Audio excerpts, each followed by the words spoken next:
Vamos abrir a palavra do Senhor em Ruth, capítulo 2.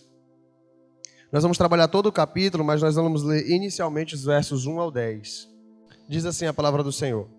Noemi tinha um parente por parte do marido. Era um homem rico e influente, pertencia ao clã de Elimeleque e chamava-se Boaz. Ruth, a moabita, disse a Noemi: "Vou recolher espigas no campo daquele que me permitir." "Vá, minha filha," respondeu Noemi. Então ela foi e começou a recolher espigas atrás dos ceifeiros. Casualmente entrou justo na parte da plantação que pertencia a Boaz, que era do clã de Elimeleque. Naquele exato momento, Boaz chegou de Belém e saudou os ceifeiros. "O Senhor esteja com vocês." Eles responderam: "O Senhor te abençoe." Boaz perguntou ao capataz dos ceifeiros: "A quem pertence aquela moça?" O capataz respondeu: "É uma moabita que voltou de Moabe com Noemi. Ela me pediu que a deixasse recolher e juntar espigas entre os feixes após os ceifeiros. Ela chegou cedo e está em pé até agora. Só sentou-se um pouco no abrigo." Disse então Boaz a Ruth: "Ouça bem, minha filha, não vá colher noutra lavoura, nem se afaste daqui. Fique com minhas servas. Preste atenção onde os homens estão ceifando e vá atrás das moças que vão colher. Darei ordem aos rapazes para que não toquem em você. Quando tiver sede, beba da água dos potes que os rapazes encheram." Ela inclinou-se e, prostrada, rosto em terra, exclamou: "Por que achei favor a seus olhos, ao ponto de o Senhor se importar comigo, uma estrangeira?" Amém. Como já foi orado, que o Espírito Santo de Deus continue a falar ao nosso coração nessa noite, em nome de Jesus. Amados, fica evidente a compaixão e o cuidado de Deus sobre Ruth, no texto que acabamos de ler. Ruth é uma estrangeira e era alguém que estava alheia ao propósito, ao plano de Deus para Israel. Era uma moabita. Semana passada, a gente trabalhou um pouquinho aqui do contexto introdutório, contexto inicial, quando Elimeleque, juntamente com Noemi, sua esposa, e seus dois filhos, Malom e Quilion, se mudaram de Belém de Judá e foram para as terras de Moabe. Lá, Elimeleque morreu, os seus filhos casaram-se com duas moabitas, Orfa e Ruth, e nós podemos trabalhar aqui alguns princípios, que foi a solidariedade de Orfa, o altruísmo de Noemi e a resiliência de Ruth. Então trabalhamos a compaixão e graça no âmbito humano. A partir de agora, do capítulo 2, nós começamos a trabalhar a compaixão e graça no aspecto divino. No capítulo 1, se o livro de Ruth terminasse apenas no capítulo 1, talvez Deus fosse um algoz. Talvez Deus fosse alguém ali que só trouxe sofrimento para aquela família e que elas tiveram que se refazer entre elas e a bondade estaria mais no ser humano do que no próprio Deus. Mas o livro de Ruth não termina no capítulo 1. E hoje nós vamos observar no capítulo 2 a graça e a compaixão de Deus na lei. Nós vamos nos valer do que está presente em Ruth, que aqui é o contexto dos juízes, o período em que os juízes governavam Israel. Era um período que não tinha rei e o Senhor levantava juízes esporadicamente. O texto diz, no começo aqui de Ruth, ainda no versículo 1 do capítulo 1, na época dos juízes houve fome na terra. Eles faziam o que bem entendiam. Esses juízes eram chefes militares que libertavam o povo na medida que eles pecavam. Quando se arrependiam, Deus então levantava um juiz para trazer livramento da mão dos seus inimigos. E mediante esse texto, esse tema, a compaixão e a graça de Deus representado na sua lei, como nós podemos extrair essa verdade do livro de Ruth? E aí nós vamos caminhar um pouquinho, a gente vai sair de Ruth, vamos para alguns textos que estão relacionados à lei de Deus e vamos observar graça na antiga aliança. A gente costuma didaticamente fazer essa separação, período da lei, período da graça, como se não houvesse graça na época da lei e como se não houvesse lei no período da graça. Então, existem mandamentos na graça, precisamos cumprir, mas existe graça na antiga aliança, embora o que se predomina seja a lei. Eu gostaria de destacar alguns pontos que nós podemos observar no livro de Ruth. E a primeira coisa que eu observo aqui no capítulo 2 é o que é chamado como a lei do respigar. Nós lemos aqui no capítulo 2, o verso 2 diz o seguinte: Ruth, a moabita, disse a Noemi: vou recolher espigas no campo daquele que me permitir. O que significa isso?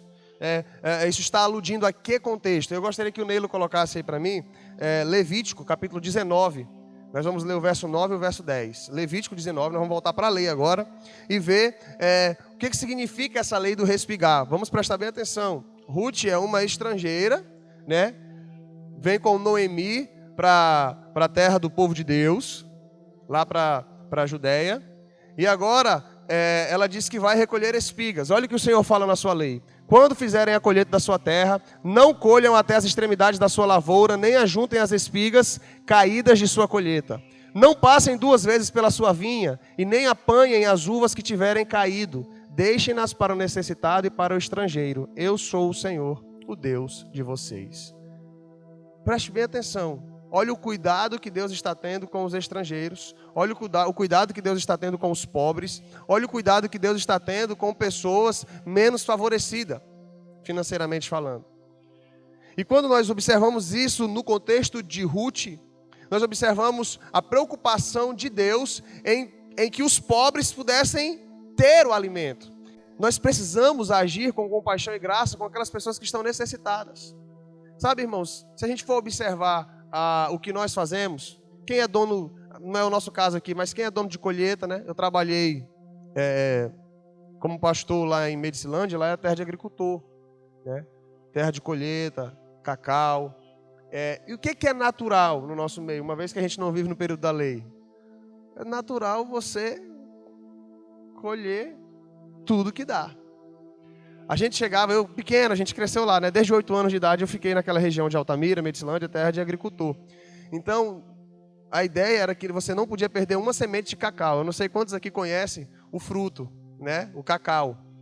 E aí a semente é passada por um processo, seca, né? Coloca no sol, na lona, alguns têm estufa. E quando ela seca, aquele produto ele é torrado para então poder fazer o chocolate, né? Misturado com alguns ingredientes, então se faz o chocolate. E aí a gente ia lá nas plantações de cacau, pegava o fruto, chupava a semente, e aí minha mãe tinha todo o cuidado de ensinar a gente: olha, não cospe o caroço fora, tá? Pega aqui, a gente quebrava, ele é um pouco parecido com o cupuaçu, então quebrava, tirava, chupava o cacau, e na outra cuiazinha a gente ia cuspindo a semente, e guardava, porque depois aquilo ali ia fazer parte, ia para a lona para poder secar, para não perder nada. Porque é natural, eu não estou dizendo que poxa, não, é o costume, você não perder nada. Se você vai para a empresa, usa-se tudo. Fala, tem aqui o primeiro ponto, todas as empresas. Eu fui comprar um forro, vou até fazer uma propaganda aqui, né? Eu fiz uma portinha legal, fiz a propaganda aqui para os irmãos, fiz uma portinha legal lá embaixo da minha pia. Fui comprar um forro lá, e eu falei, não, eu quero esse forro, R$30 a folha. É um forro que simula madeira, muito bonito, né? E eu percebi que o vendedor estava assim: para que é? Não, não é para forrar a casa, não. Só quero 3 folhas, uma portinha. Eu percebi que ele não estava querendo que eu comprasse a folha boa. Aí eu falei assim: vocês têm avaria? Ele falou: era isso que eu ia te falar, era para lá que eu queria te levar. Vamos aqui ver uma folha aqui e tal. Me levou lá para a avaria. Paguei R$22 na folha. Com as folhinhas que tinham um pouquinho arranhado, né? Mas para não perder. Se eu não comprasse aquelas folhas lá, eles não iriam jogar fora. Então a gente diminui o preço, mas a gente não fica no prejuízo. É natural, o nosso costume, o capitalismo gera isso. Não, aquilo que a gente puder arrecadar, aquilo que a gente puder lucrar, legal. Só que o parâmetro de Deus não é esse parâmetro capitalista, não é esse parâmetro gerador de lucro, né? Claro, você trabalha, você é abençoado, você planta, você tem a sua terra, você colhe, legal. Passe só uma vez, não volte atrás. Tipo assim, a sobra, não precisa lucrar na sobra. Ajude quem precisa. Ajude quem precisa. Seria basicamente isso, se a gente fosse tentar colocar essa mentalidade. Um servo de Deus lá, eu trabalho com forro, trabalho aqui, legal.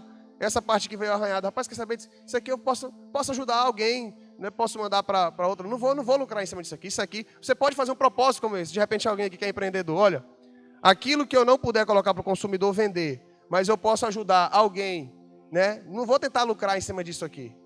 Porque até isso, às vezes, as pessoas querem. Então, isso aqui eu vou poder ajudar outras pessoas. Então, Deus tinha essa preocupação. Cuide do estrangeiro. Cuide do órfão que está no vosso meio. Sabe? Às vezes essa mentalidade tem feito com que a gente sugue o máximo possível. A gente precisa tomar cuidado, irmãos. Eu estou falando aqui de questões práticas, mas isso está relacionado, de questões financeiras, perdão, mas isso está relacionado ao nosso tempo. Sabe? A gente trabalha. E aí a gente não quer dedicar um tempo para conversar com alguém. Não, poxa, eu só tenho um minutinho aqui de descanso, eu quero assistir minha Netflix. Eu tenho aqui um pouquinho só de descanso, eu quero assistir meu futebol. Eu tenho um momentinho só aqui de descanso, eu não quero dedicar esse tempo a ninguém, não quero dedicar esse tempo a conversar com ninguém, não quero visitar ninguém, não quero discipular ninguém, não quero evangelizar ninguém. E tudo na nossa vida aí estabeleceu-se, né? Tempo é dinheiro. Se eu estou usando meu tempo e eu não estou ou readquirindo forças para ganhar dinheiro, quando eu não estou ganhando dinheiro, eu tenho que estar descansando para poder produzir. Fora disso, eu estou perdendo tempo. Essa é a nossa mentalidade hoje em dia. E a gente poxa, quanto tempo eu tenho investido, né? Eu estou colocando aqui na minha família, porque tem gente que esquece até da família em prol do trabalho. E eu vou falar para vocês, eu como pastor, esse ano eu tomei uma decisão diferente. Voltei de férias diferente. Até comentei com alguns irmãos. A minha esposa, eu sou um marido diferente. Que antigamente era só o pastor. Era só para a igreja. Tudo que eu estava fazendo era para a igreja. E minha esposa estava precisando do marido dela e do pai da filha dela dentro de casa. E eu comecei a pisar um pouco no freio. E falei, não, eu sou pastor, mas eu também sou marido e eu também sou pai. E eu estou organizando a minha rotina. Às vezes em nome é o amor à obra, é o amor à igreja. E eu falei, não, minha filha está pequena ainda. Eu tenho que pensar nisso agora. Porque eu já vi muitos pastores que perderam seus filhos. E aí ele vai ter um insight quando o filho já está nas drogas. Ele vai ter um insight quando... Por quê? Não, porque meu pai só vivia para a igreja. Meu pai aconselhava muito bem os outros, mas dentro de casa ele não tinha tempo para a gente. Não tinha tempo para a mamãe, não tinha tempo para mim. E eu não quero isso para a minha vida. E você pode aplicar isso na sua vida profissional. A gente precisa pensar com compaixão e graça exatamente nesses aspectos, irmãos. Será que o meu pensamento é exaurir todas as minhas forças e tudo que eu tenho para benefício próprio? Eu tenho pensado nas outras pessoas que precisam. A lei do respigar estava ajudando nesse momento Ruth, uma estrangeira. Era natural. E aí você vai ver um pouquinho mais à frente o que Boaz faz. Boaz está dizendo, ele chega assim e fala, olha, dê a ela algumas sementes, né? Deixe algumas cair pelo caminho. Agora não vai ser só por acidente, vai ser proposital. Vamos ajudar a Ruth. Vamos abençoar essa mulher. Claro que ele já ficou encantado com Ruth, né? Mas o que nós podemos observar é uma preocupação de Deus em cuidar dos menos favorecidos e isso estabelecido na sua lei. A gente pensa que a lei, né, é só mandamentos, coisas taxativas, a lei de Deus, no que diz respeito à lei civil, né, o bom andamento da nação, temos a lei moral, tem a lei cerimonial e tem as leis civis. Isso aí faz parte da lei civil. Né, o cuidado com a população, o cuidado com o povo. Israel era um governo teocrático. Era Deus quem governava aquela nação. Ele tinha seus representantes humanos, mas era Deus quem governava. E quando Deus governa é bom, porque as coisas dão certo. Quando Deus governa, Ele pensa nos menos favorecidos. Nós estamos falando de política, à luz de Deus. De política, sendo gerenciada pelo próprio Deus, um Estado teocrático. Deus no governo, Deus no comando. A segunda coisa que eu posso observar e que eu aprendo é a lei do remidor. Versículo 19 e 20 do capítulo 2, nós estamos vendo todo o capítulo, diz o seguinte: a sogra lhe perguntou, onde você colheu hoje? Né? A Noemi perguntando para Ruth.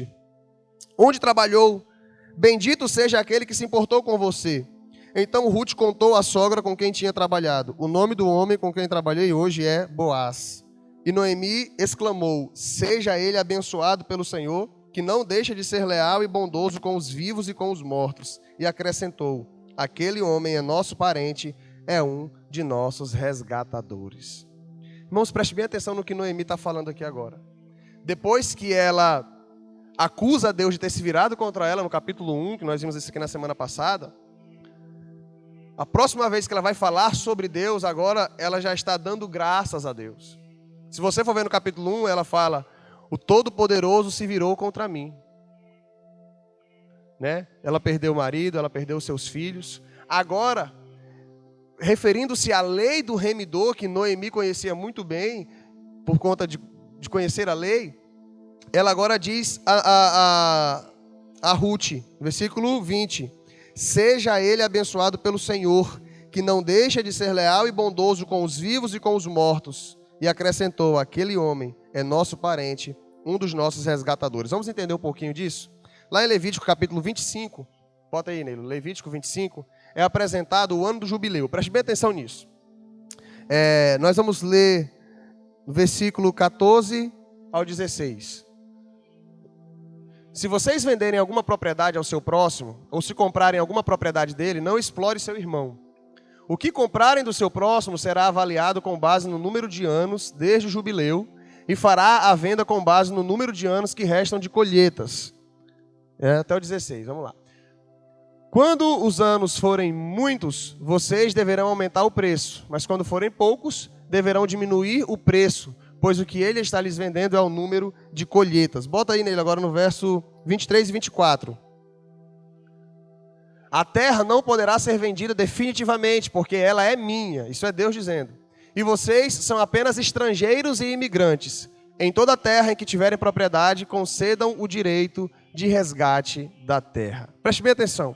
O ano do jubileu era de 50 e 50 anos. Se você for ver lá desde o começo do capítulo 25, ele vai dizer: vocês vão contar 7 semanas de anos, ou seja, 7 semanas, né? Uma semana tem 7 dias, então 7 semanas de anos, 7 vezes 7, 49. O ano de número 50 será considerado o ano do jubileu. O que é isso? É o ano em que as propriedades voltam aos seus donos. É o ano em que escravos são libertos. É o ano do jubileu. É o ano... Preste bem atenção, quando ele diz o seguinte: vocês vão vender vocês não vão vender a terra porque a terra é minha, vocês irão vender o número de colheitas. Isso é profundo, irmãos. E você vai definir o preço dependendo do tempo que falta para o jubileu. Então vamos supor, não, faltam 25 anos para o jubileu. Vamos negociar essa terra? Vamos. Eu vou dar o preço de acordo com o número de colheitas, né? Se é uma colheita por ano, então são 25 colheitas, certo? Ah, faltam 7 anos para o jubileu. Eu vou vender a terra de acordo com o número de colheitas. Se é uma colheita por ano, então são 7 colheitas. No ano do jubileu, aquela terra que não é mais dele, dependendo de todo o número de negociação que foi feito com essa terra, ela volta para a família detentora da terra. Vocês estão entendendo? O cuidado de Deus aqui para que alguns não juntassem, acumulassem grandes riquezas e outros ficassem na miséria e na pobreza. Quando Noemi volta para sua terra, a gente não sabe quanto tempo faltava para o ano do jubileu. É aí onde entra a lei do remidor. E aí nós vamos observar aqui, deixa eu ver onde é que está a referência. A lei do remidor, a partir do verso 25, coloque aí, Neilo, 25, acho que logo na sequência, né? Se alguém do seu povo empobrecer e vender parte da sua propriedade, seu parente mais próximo virá e resgatará aquilo que o seu compatriota vendeu. Se, contudo, um homem não tiver quem lhe resgate a terra, mas ele mesmo prosperar e adquirir recursos para resgatá-la, pode passar, calculará os anos desde que a vendeu e devolverá a diferença àquele a quem vendeu. Então poderá voltar para a sua propriedade. Então a ideia aqui é: eu não quero esperar até o período do jubileu para eu ter minha terra de volta. Então, se eu não conseguir comprá-la de volta, eu preciso de um resgatador. Eu preciso de um remidor. Eu preciso de alguém que possa pagar as minhas dívidas e que possa suprir o valor das minhas posses. Quando Ruth diz que foi comprar no campo de Boaz, Noemi glorifica a Deus. Esse homem é nosso parente próximo, ele é nosso resgatador. Mais na frente nós vamos ver, né, a instrução que Noemi dá a Ruth. Então, quando ela chega para dizer a Boaz que ele era o resgatador dela, Boaz, que não é besta, já tinha verificado tudo, ele fala: olha, tem um mais próximo que eu. Mas nós vamos verificar essa situação, que se ele não quiser lhe resgatar, eu resgato. Ela voltou, falou isso para a sogra dela, isso a gente vai ver no capítulo 3. E Noemi fala: se eu bem conheço, minha filha, esse homem não vai dormir enquanto não resolver essa situação. E Boaz, de fato, resolve essa situação. e ele resgata Noemi, né? Juntamente com Ruth. Casa-se com Ruth e nós vemos aí mais à frente o propósito de Deus nessa família. É o propósito que alcança a mim e a você. Mas eu não quero antecipar os fatos, né? E usando essa mesma estratégia, né, Mateus? Cenas dos próximos capítulos. O que eu gostaria de aplicar com vocês é a lei de Deus, a perfeição da lei de Deus e a nossa limitação humana. Nós estamos vendo compaixão e graça na lei, o cuidado de Deus com os menos favorecidos, o cuidado de Deus com os pobres. E o que muitas vezes nós fazemos, a lei de Deus estabelecida, o cuidado de Deus estabelecido, e a gente ignora isso. E a gente não coloca em prática isso. Está aqui o cuidado de Deus, sabe? Se você for observar, irmãos, aí a gente vai para a Nova Aliança, olha o que Jesus diz: não junteis tesouros na terra, onde a traça e a ferrugem pode corroer. Juntais tesouros no céu, onde nem a traça, nem a ferrugem destrói.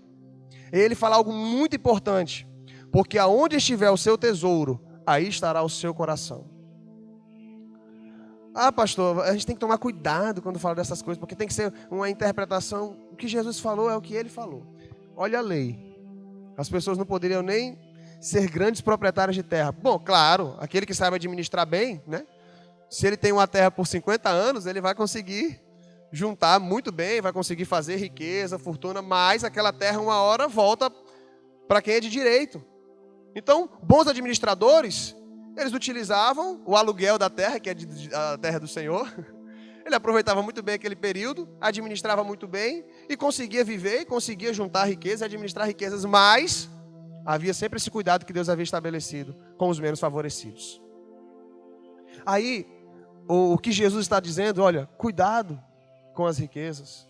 Chega um jovem rico para Jesus: bom mestre, o que eu devo fazer para herdar a vida eterna? Mais uma vez eu vou repetir isso aqui, né? Se é no que você deve fazer, meu filho, cumpre os mandamentos. Mas isso eu faço desde a minha mocidade. Falta-te uma coisa: vende os teus bens, dá aos pobres, então me segue. Aquele jovem não quis fazer isso, porque ele amava mais as riquezas do que a Jesus. Sabe, amados, quando eu observo a palavra do Senhor, a lei de Deus, o caráter de Deus, o cuidado de Deus e a nossa falha em aplicar essa lei, eu peço misericórdia. Eu olho para mim e falo: de fato nós precisamos de um Redentor, de fato nós precisamos de um Salvador.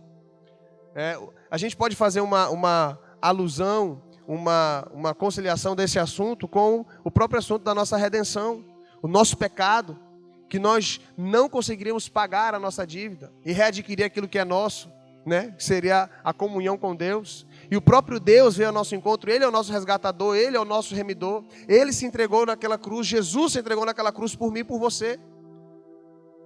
Foi Ele quem nos restaurou.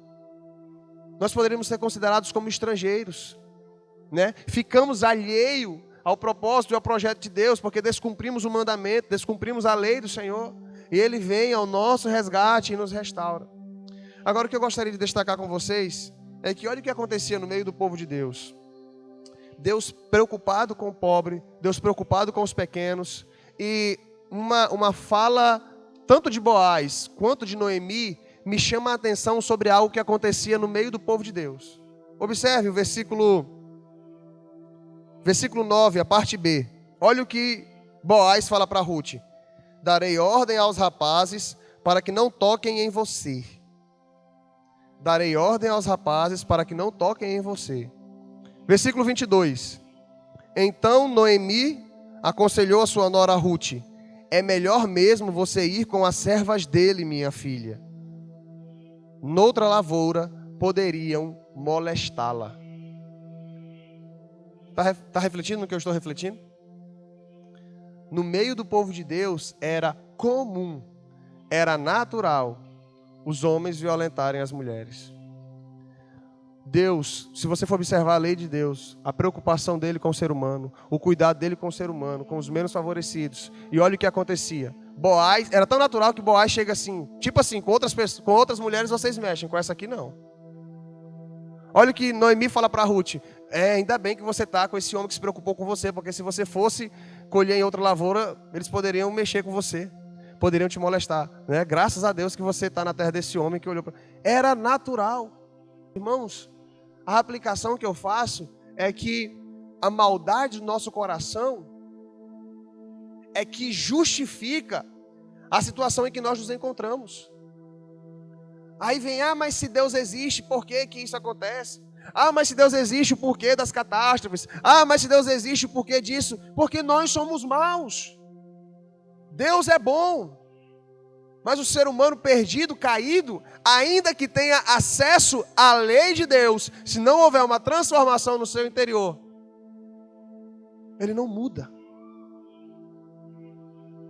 Esses homens tinham a lei de Deus, eles conheciam a lei de Deus, eles sabiam o que tinham que fazer, em questões políticas até colocavam algumas coisas em prática, mas outras eles simplesmente ignoravam e era natural e era comum. Eles deveriam ter compaixão de Ruth. Eles deveriam ter compaixão das outras mulheres e não ter que selecionar algumas. Você pode ser um perito na lei, você pode ser um perito no conhecimento, você pode ser um perito no saber o que Deus quer. E ainda assim, ser alguém completamente alheio ao propósito dele. Você pode ser alguém que conhece a Deus, conhece a lei de Deus, mas ainda assim deixa a maldade aflorar em seu coração. E ser uma pessoa que anda completamente longe desse Deus compassivo e gracioso. O verdadeiro conhecimento de Deus é a habitação do Espírito Santo em nós. O verdadeiro conhecimento de Deus é Ele fazendo morada dentro de mim. É Ele fazendo morada dentro de você. O verdadeiro conhecimento de Deus, irmãos, é conseguirmos internalizar e colocar em prática o caráter desse Deus amoroso e gracioso, que desde a sua lei, que Paulo vai dizer que é o ministério que trouxe a morte. Por que é o ministério que trouxe a morte? Porque só mostrou o quanto somos pecadores, porque só mostrou o quanto somos ruins, porque só mostrou a maldade do coração humano. Isso é um ministério de morte, transitório, passageiro. Mas agora existe o ministério da vida, a nova aliança, e essa vida que nós podemos alcançar em Cristo Jesus. E nós mudamos a nossa conduta, o Espírito Santo morando dentro de nós. Nós mudamos a nossa forma de pensar, nós mudamos a nossa forma de agir. Continuamos pecadores, mas nos tornamos pessoas melhores. Continuamos pecadores, mas o nosso foco muda, o nosso alvo muda, o nosso desejo muda.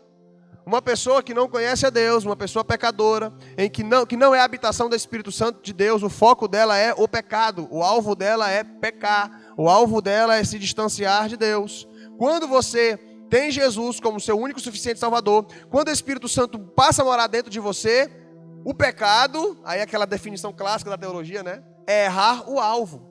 Por quê? Porque o seu alvo não é isso, o seu foco não é esse. O seu foco, uma vez que o Espírito Santo habita dentro de você, é viver para Deus, é agradar a Deus. Quando você peca, significa o quê? Errei o alvo, porque esse não é o meu foco, esse não é o meu propósito. Então, irmãos, peritos na lei, peritos na Bíblia, peritos na história, eu lido todos os dias com professores no meu curso de história que conhecem a Bíblia. Eu lido todos os dias com professores que falam de Paulo, que falam de Pedro. Porque a Bíblia diz isso, porque a Bíblia diz aquilo. Alguns se equivocam, claro, que eles não são especialistas nessa área, mas outros falam com propriedade. E é bem da verdade, são ateus. E não praticam o que a palavra de Deus diz. Estou falando do pensamento de muitos cientistas, que conhecem a lei, mas não praticam.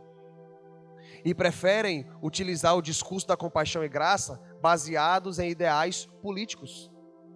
Porque eu estou cheio de gente ao meu redor que fala sobre o cuidado com os pobres. Eu estou cheio de gente ao meu redor que fala do cuidado com as minorias e tal, dessa organização política, dessa organização capitalista, né? Desse governo de direita e tal. Eu não vou entrar no mérito do governo especificamente, mas a ideia de, não, vamos cuidar das minorias, vamos agir com compaixão e tal, e tal, e tal.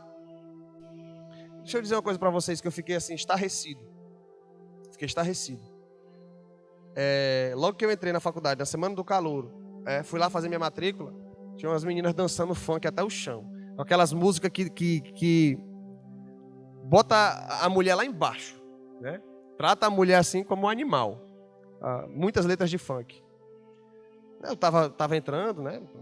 Fui lá, fiz a minha matrícula, tudo. Falei, meu Deus, que coisa horrível, né? Quando eu começo a estudar, né? Aí não, o direito das mulheres e feminista, mulher tem que ser igual aos homens, direitos iguais, e a gente tem que valorizar as mulheres e tudo e tal. Eu não falei para não dizer que eu era fanático, mas eu fiquei pensando, não foi isso que eu vi no dia que eu fui fazer minha matrícula, não. Então, é uma incoerência terrível. Aí você acha que essa galera que grita justiça social, sabe o que é justiça social, sem conhecer o Deus que proclamou a verdadeira justiça? Agora, não estou querendo me colocar como melhores, e nós não somos melhores do que eles. Porque mesmo conhecendo a lei, mesmo conhecendo Deus que nós servimos, mesmo vivendo para a honra e para a glória dele, e até sendo morada do Espírito Santo, muitas vezes não temos conseguido colocar em prática essa compaixão e graça. Que vivamos, irmãos, segundo o propósito do nosso Deus. Que venhamos colocar em prática a compaixão que Deus estabeleceu desde a lei. Que Deus estabeleceu desde... se Deus ele é transmitido na lei muitas vezes como um Deus rigoroso, criterioso, perigoso, que pune aqueles que pecam, nós podemos ver essa face graciosa de Deus, esse cuidado de Deus. E que nós, na época da graça, não conseguimos muitas vezes colocar em prática. Estamos falando do mínimo. Então eu gostaria de concluir. Você que é servo de Deus, homem e mulher de Deus, vamos começar a olhar para nós mesmos, para as pessoas que estão necessitando, para as pessoas que estão precisando, sabe? Eu achei maravilhoso essa ação social, a gente abdicar do nosso tempo, alguns irmãos abdicarem de alguns valores, para que a gente pudesse estar ali ajudando a comunidade em prol de um propósito. Mas a gente pode fazer mais, isso é só o começo. E nós vamos fazer muito mais. Amém? Eu quero te incentivar a isso, propor isso a você. Se você é um empreendedor, se você é alguém que trabalha com o seu próprio negócio, comece a pensar dessa maneira. Pensa assim, poxa, na lei havia a lei do respigar. Olha a preocupação de Deus com os menos favorecidos, né? Se você pode ajudar pessoas, faça isso. Eu fui recentemente numa copiadora e estava escrito assim, para manter o aspecto social da nossa empresa, continuaremos a imprimir no máximo 10 currículos por pessoa. Então, eles estabeleceram essa meta, né? Sem cobrar nada, né? Se alguém chegar aqui precisando de currículo, não tem dinheiro para pagar a Xerox, pelo menos até 10 currículos a gente patrocina para essa pessoa. Qual é o ideal deles? Poxa, a pessoa está desempregada, né? Ela não vai ter condições de pagar. Então, pelo menos a gente pode ajudá-la a conseguir um emprego. Então, pelo menos 10 cópias de currículo a gente vai favorecer para ela, né? Então, isso, para eles, no final, poderia gerar um impacto, porque era por pessoa isso. Então, se vira moda, já pensou? Todo dia aparecer lá 20, 30, 40, pegando 10 folhas cada um. Então, além da cópia, ainda tem as folhas. Mas eles estabeleceram isso como meta. Nem sei se eles são crentes ou não. Mas eu achei isso muito bonito. Eu achei isso muito interessante. E nós podemos começar a colocar isso em prática. Com paixão e graça. Amém? Vamos ficar em pé?